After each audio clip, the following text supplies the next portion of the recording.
So that's where, when someone hires me to help produce, what I'm trying to do is I'm trying to help them write songs and produce, but I'm trying to find out, do they have something to say? Yeah. And half the time they don't. And that's fine too. Sure, there's hits. There are hits. You can have a hit without having something to say. I mean, I'm Too Sexy was a hit. Right. It's like, but that's But not you can't make a career. That's exactly. Yeah. They're not going to have a career. They'll have a song and maybe they can play for 10 years off one hit.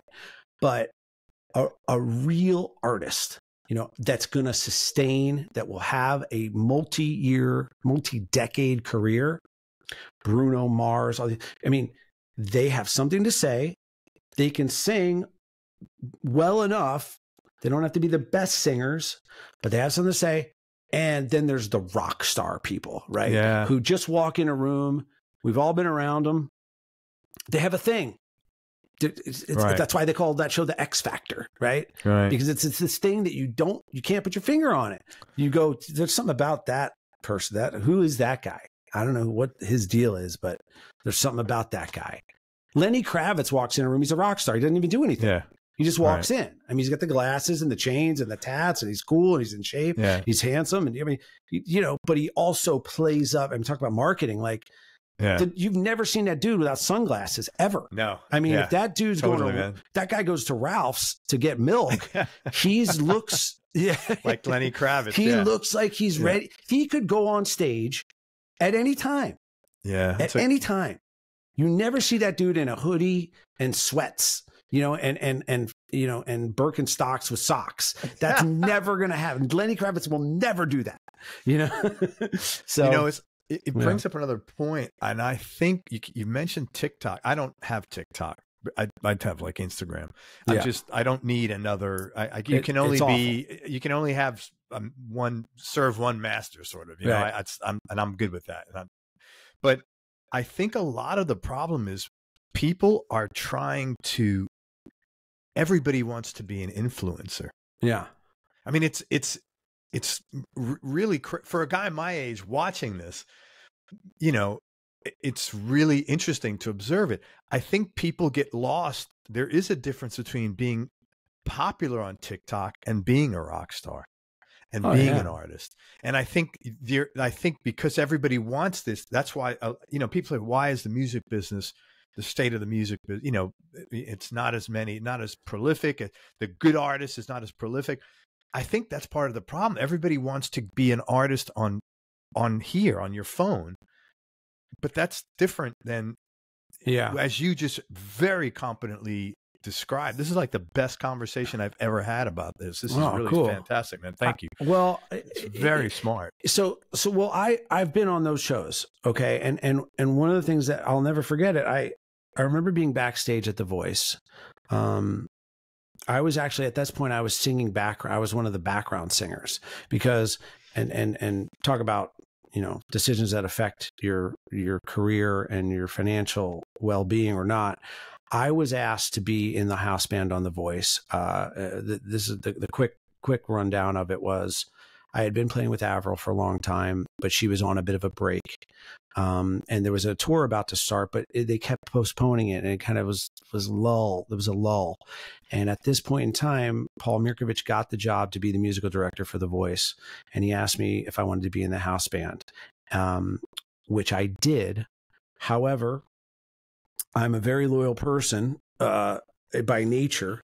And I had been on a retainer with Avril for a while. And so, you know, she had been paying me to keep me around until she was ready to go do a show, a tour.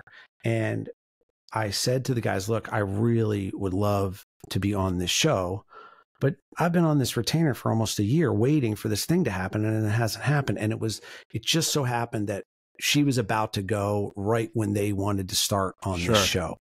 And look, I could have bailed on her. And I think initially I was going to.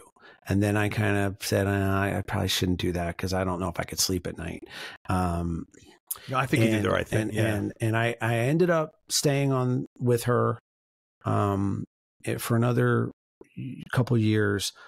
But and then when I came back, and you know, this was a little difficult because I had done 3 years of television shows for Mark Burnett. So it was 2 rock stars. It was Rockstar NXS, Rockstar Supernova, and there was another one called Star Maker that was with P. Diddy that didn't do so well on MTV. But I'd worked for Mark Burnett Productions for 3 years, and you know, it was great. And they said to me, "Hey, you're a part of the Mark Burnett family, and you know, your job will be here when you get back." Well, that didn't Maybe really not. happen, which ended up later being the case for Justin Derrico, who I love, but he's been going back and forth between Pink and The Voice for like 10 years. So whatever, blah, blah, blah. It happened, and I lost out on a really lucrative job in town, but it was kind of I chose that.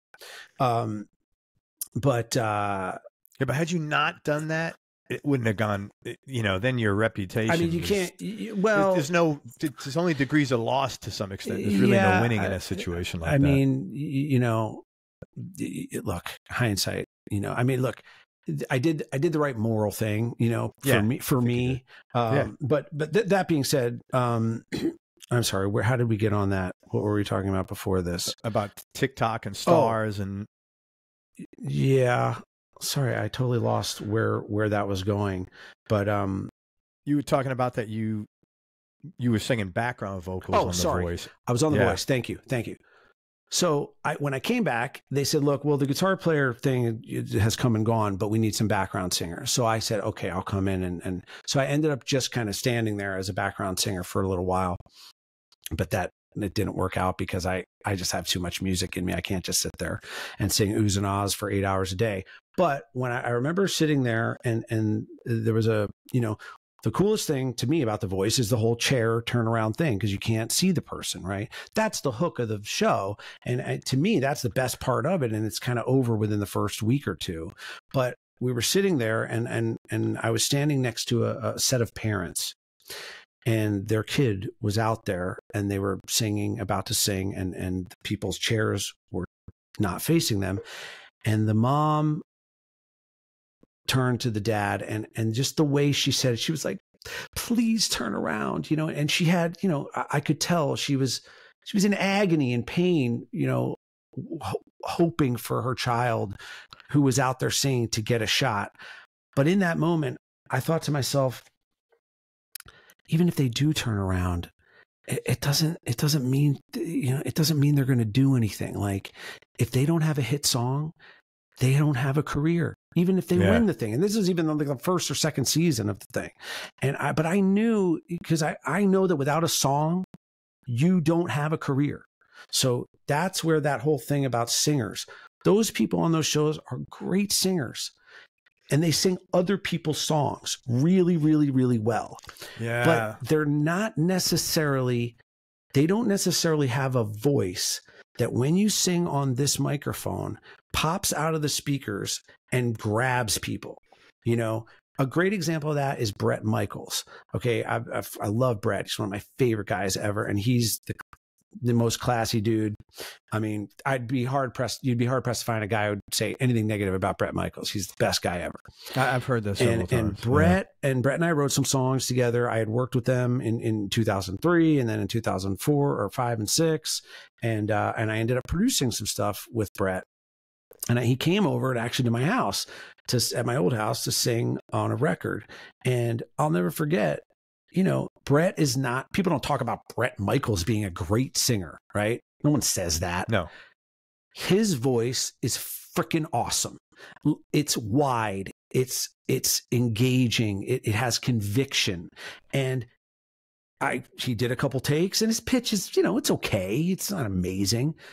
But when I turned it up, when we took the headphones off, I turned the speakers on, and his voice comes out of those things. I was like, that's why the guy sold 20 million, 30 million albums, because his voice is gold.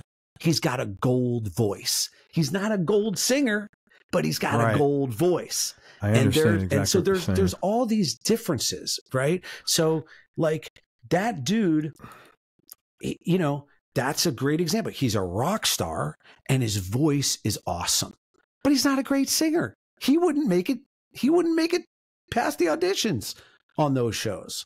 You know, interesting. So it's this whole thing about, you know, does someone's voice come through a speaker in a way that hits your soul?